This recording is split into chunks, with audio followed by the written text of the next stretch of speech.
Hey guys, it's Tori. Welcome to my channel, or welcome if you're new. In today's video, I'm going to walk you through making a decorative glass candle holder using pressed flowers and Mod Podge. I got pretty much everything from the Dollar Tree except the pressed dried flowers I bought on Amazon. This is what you'll need for today's project. So we'll need a glass candle holder, Mod Podge, pressed flowers, a small paintbrush, paper towels, and scissors if you're trimming the flowers. The first step is to make sure the glass candle holder is clean and dry. You'll want to wipe it down with a damp cloth if necessary to remove any dust or debris. You'll want to select and arrange the pressed flowers. You'll choose the pressed flowers you want to use, arrange them on the glass candle holder in the desired pattern or design. You may want to experiment with different layouts before adhering them with the Mod Podge. Next, you'll take a small paintbrush and you'll apply a thin layer of the Mod Podge to the area on the glass candle where you want to apply the first pressed flowers. Make sure to apply the Mod Podge evenly and thoroughly. Then you'll attach the pressed flowers. Carefully place the pressed flower onto the Mod Podge coated area.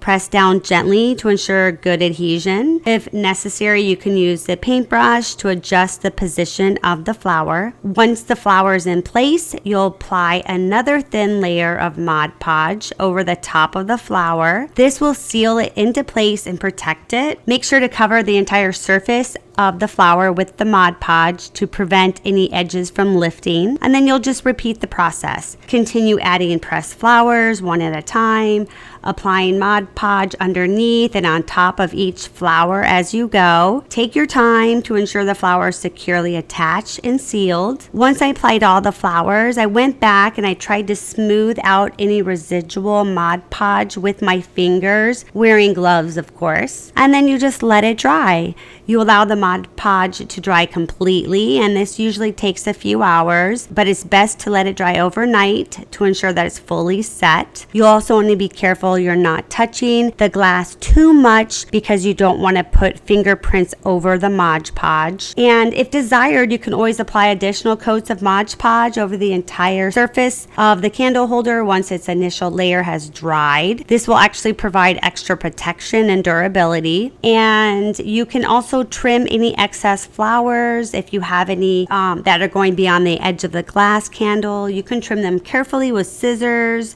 once the Mod Podge has dried completely. And that's pretty much about it. It was really an easy project, and I think it looks so cute, especially with a candle inside it. And I hope that you guys enjoyed this tutorial. Drop a comment below and let me know if this was something that you guys are going to try. And as always, thanks for watching, and I'll see you guys in the next video. Bye.